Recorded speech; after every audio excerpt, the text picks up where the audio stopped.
तो मुंबई में हादसे के बाद कई सवाल और बड़ा सवाल ये है कि सरकारी कातिल कौन और कब हम प्रेसिडेंट सेट कर पाएंगे कि इस तरह के हादसों पर ब्रेक लग सके, लगाम लग सके। कई खास मेहमान लगातार हमारे साथ बने हुए हैं। अनिल गलगली साहब, आपके पास आ रही हूं सर। 30,692 करोड़ बीएमसी का 2018-19 का बजट, इसमें से 11,500 करोड़ रुपए इंफ्रास्ट्रक्चर के लिए, आधारभूत ढांचे के विकास के लिए और मरम्मत के लिए। आप जानते कितने रुपए? 108 करोड़ रुपए सर। कहां जा रहा है ये पैसा? क्योंकि ये बजट तो कई राज्यों के बजट से भी ज्यादा है।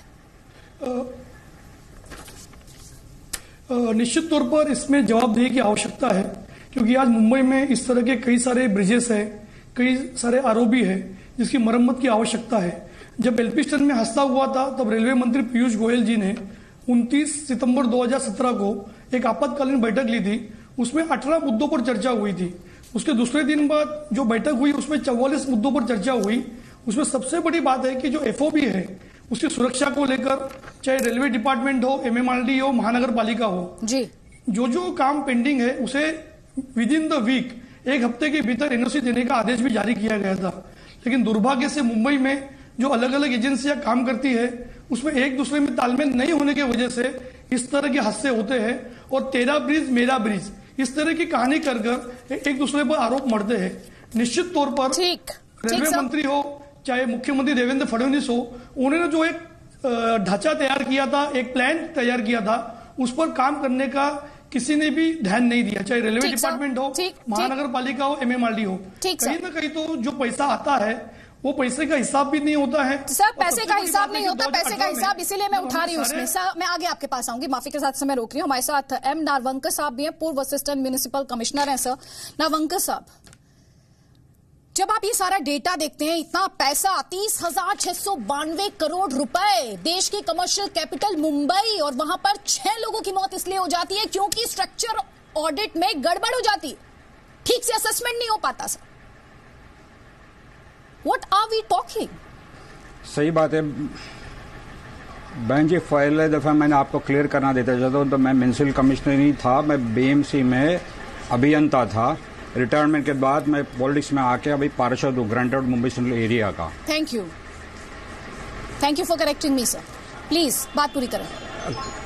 ओके, मैं आगे की बात कल के हादसे के बारे में मैं आपको क्लियर करना चाहता हूँ कि जो पहली समस्या दिख रही है वो कि जो हमारे पूर्व एमपी और मंत्री जी सेंट्रल गवर्नमेंट के मिलिंद देवराज आप सही ने जैसे कहा, और जो कुछ गुनहगार है, ऑडिटर हो, बीएमसी स्टाफ हो, कॉन्ट्रैक्ट एजेंसी हो, रेलवे हो, उनके संगठित गुनहगारी के लिए, खून का हादसे के लिए 300 दफा कर ये अपना आरोप तय होने चाहिए। दूसरी बात, इस हादसे वापस नहीं होने के लिए तुरंत कार्रवाई होनी चाहिए। जैसे कि मैं आपको एग्जांपल देता हूं, इसी तरह के और ब्रिजेस है मेरे पर्टिकुलर ग्रैंड रोड और चांदनी रोड में सैफी हॉस्पिटल प्रसिद्ध हॉस्पिटल है, उसके 12 फुट ओवर ब्रिज है।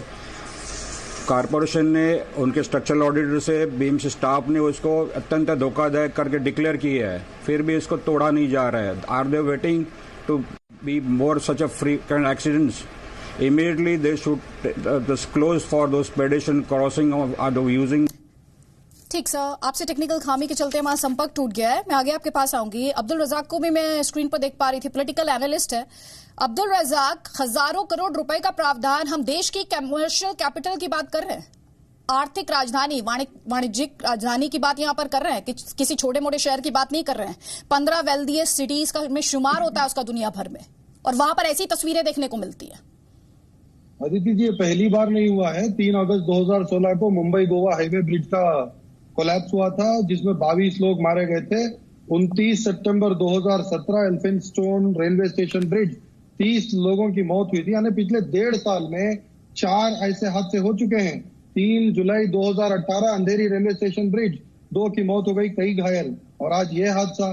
देखिए, जो 70 सालों में नहीं हुआ वो पिछले 5 सालों में हो रहा है, क्योंकि ब्रिज 70 साल पुराने हैं।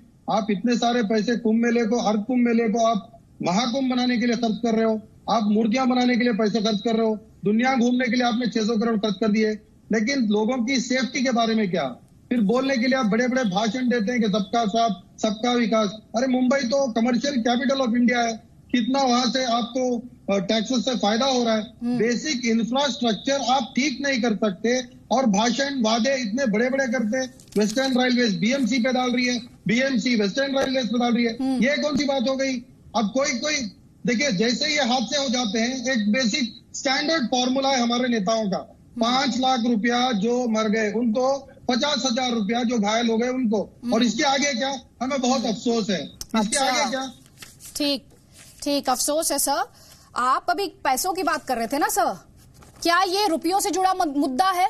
बार बार मैं बता रही हूँ, बीएमसी का बजट कितना है सर? आप तो राजनीति ले आते हैं बात बात पर सर, आपको राजनीति करनी है ना, ठीक है राजनीति कीजिए आप। अब जरा इन आंकड़ों पर गौर फरमाइएगा। अब जो आंकड़े मैं आपके सामने रखूंगी, 2010 से लेकर 2014, मैं ये करने में इस तरीके के फॉल्स मॉरल इक्विवेलेंस में ड्रॉ नहीं करती हूं, लेकिन नेता जब अपनी लिमिट्स पार करने लगते हैं तो मुझे ऐसे बोलना पड़ता है। 2010 से लेकर 2014 पूरे देश का आंकड़ा रख रही हूं, एनसीआरबी का आंकड़ा है। 255 ब्रिज कोलैप्स हुए हिंदुस्तान में। जानते हैं कितनी जाने गई? 297 आम आदमी मारा गया, 159 इंजरीज है सर। आप किसको बहला रहे हैं? किस कॉन्स्टिट्यूएंसी को एड्रेस कर रहे हैं? देखिए, फिलहाल मुंबई की बात करते हैं। मुंबई में देवेंद्र फडणवीस जी की सरकार के नीचे ये 5वां बड़ा हादसा है।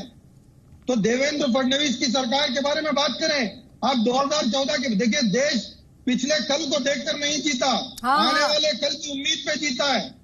बीते कल की बात मैंने इसलिए की, अब्दुल रज़ाक, बीते कल की बात मैंने इसलिए की क्योंकि बीता कल भी अच्छा नहीं था। बीता कल आज खड़ा होकर ये नहीं कह सकता कि जब मैं था तो बहुत अच्छा था, क्योंकि आंकड़े कुछ और ही दिखा रहे हैं। आंकड़े आपको आईना दिखा रहे हैं और साथ ही मुंह चिढ़ा रहे हैं। बहरहाल विवेकानंद जी, आपको जवाब देना चाहिए, वो सीधे आरोप लगा रहे हैं। मृत्यु हुई यह कहना है तो कांग्रेस के 1984 की भोपाल क्रश ट्रेजेडी ही काफी है आपको बताने के लिए।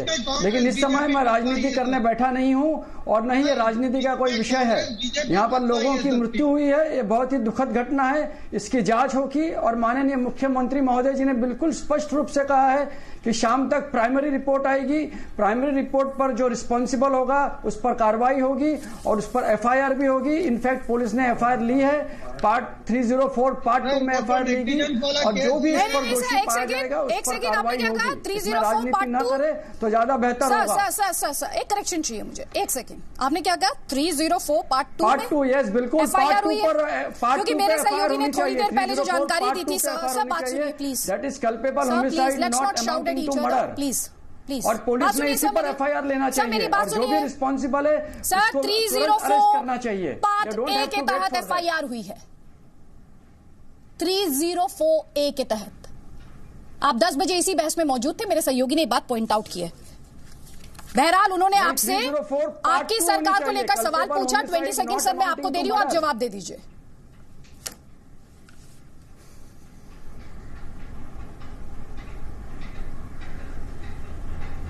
ऑडियो नहीं है। उन तक आवाज नहीं पहुंच पा रही है। चिंटू शेख सर, जवाब तो आपको देना पड़ेगा सर। 108 करोड़ रुपयों का प्रावधान 30,692 करोड़ रुपयों में से आज ये किसी के मौत के ऊपर राजनीति ना करे, एक दूसरे के ऊपर आरोप प्रत्यारोप ना करे। इसकी शाम तक रिपोर्ट आएगी। माननीय मुख्यमंत्री ने जांच के आदेश दिए हैं, कड़ी जांच होगी। जो भी दोषी पाया जाएगा उसको कड़ी से कड़ी सजा होनी चाहिए। हमारी भी यही मांग है। ऐसे तरह की दुर्घटना हादसे होने नहीं चाहिए। हमारे सरकार के वक्त हुए, कांग्रेस के सरकार के वक्त नहीं हुए। क्या हुआ ये मुझे बात नहीं करनी है, इसमें राजनीति की बात नहीं करनी, इसमें सियासत नहीं होनी। चिंटू शेख जो भी है सवाल पूछना, मैं सियासी दलों से नहीं आती, दोषी पाया जाएगा। मैं तो यहाँ पर आम जनता को रिप्रेजेंट करती हूँ और मैं सवाल पूछूंगी सर। आम आदमी, आम महिला टैक्स भरती है, कब तक वो अपनी जान देगी सर? सवाल पूछूंगी। जब 30,692 करोड़ रुपयों का प्रावधान है, फिर ऐसी नेग्लिजेंस कैसे हो सकती है सर? मुंबई से कमर्शियल कैपिटल को इस तरह खबर वहां से आती है, सवाल पूछूंगी। और अब आप सुनिए सर सुनिए, बीएमसी की जिम्मेदारी किसकी है सर?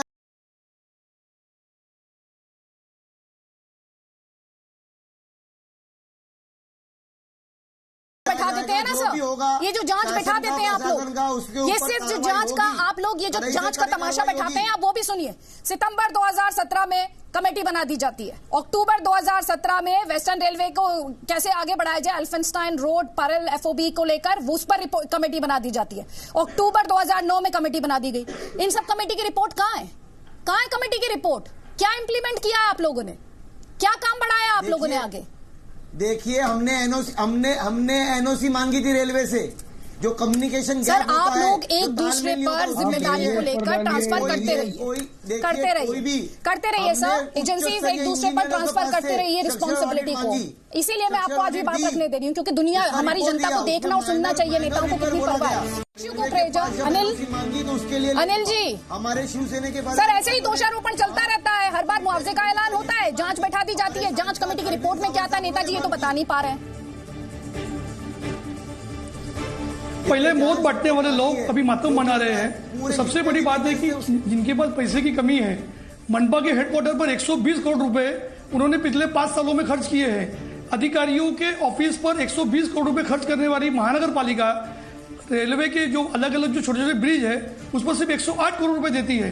कहीं ना कहीं तो उसकी जांच होनी चाहिए, और निश्चित तौर पर इसमें महानगर पालिका जो स्टैंडिंग कमेटी और जो मनपा के अधिकारी, इनकी जिम्मेदारी अधिक बनती है, क्योंकि ये रेलवे का नहीं, ये महानगर पालिका का ब्रिज था। इसकी मरम्मत करना, इसकी ऑडिट करना और समय पर उसको दुरुस्त करना, ये महानगर पालिका का काम था। ठीक सर, आप सभी मेहमानों का बहुत बहुत शुक्रिया। और आप जो इस समय अपने टीवी स्क्रीन पर देख रहे हैं, कब तक आप आंसू बहाते रहेंगे? कब तक मैं ऐसे ही गुस्से में आकर डिबेट करती रहूंगी? ये इंसाफ